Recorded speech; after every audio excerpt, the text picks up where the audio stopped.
Okay, good morning everyone.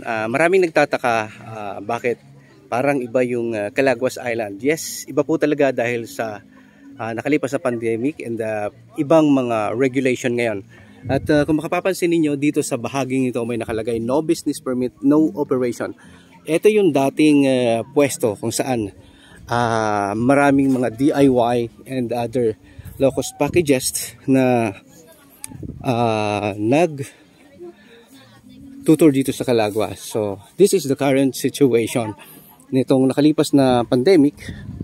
Halos 2 taon na walang operation and then dumaan ang bagyo.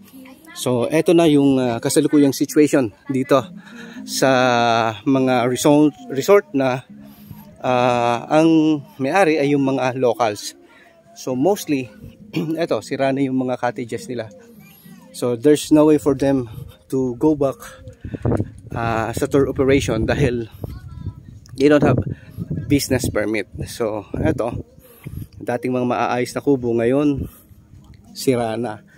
And of course nais nila na muling makabalik sa tour operation, but I don't know kung ano yung magiging kalalabasan dahil they don't own the land.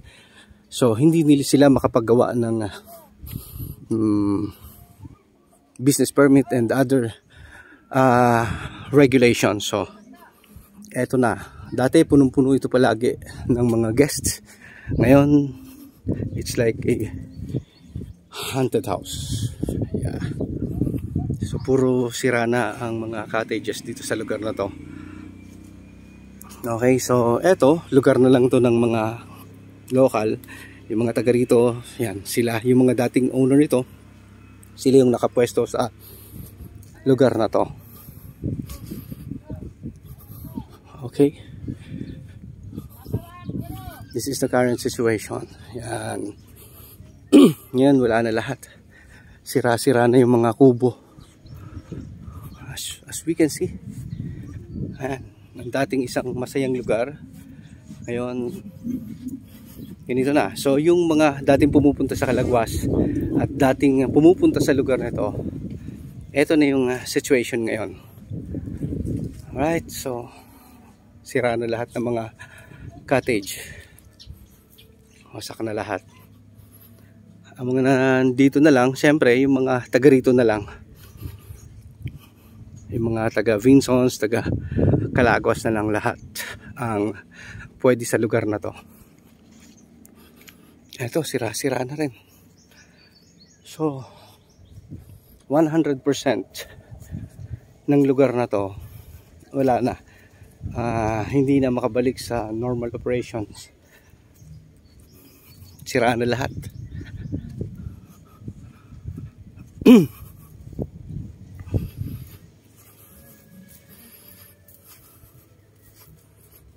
Ito, sira na rin. Tapos dinaanan pa lang ilang ulit ng bagyo. So wala na talaga.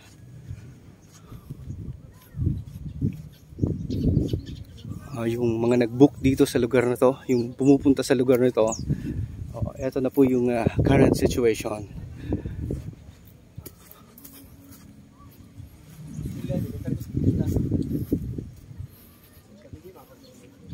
This is the place. Punong-puno dati ito palagi. Kahit mga ganitong panahon. Ngayon, wala na. Wala nang turista sa lugar na to. At doon sa may dulong bahagi pa,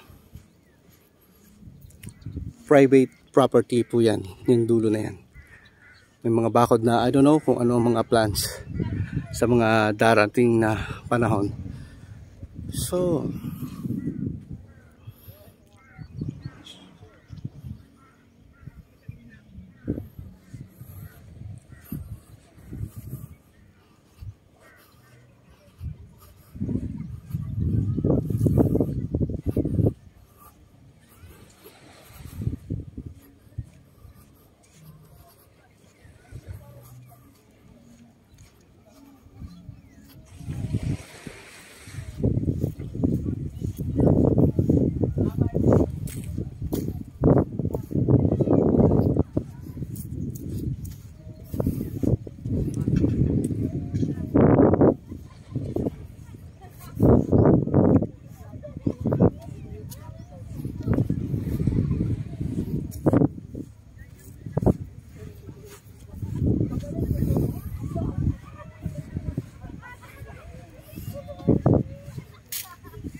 Gusto yan.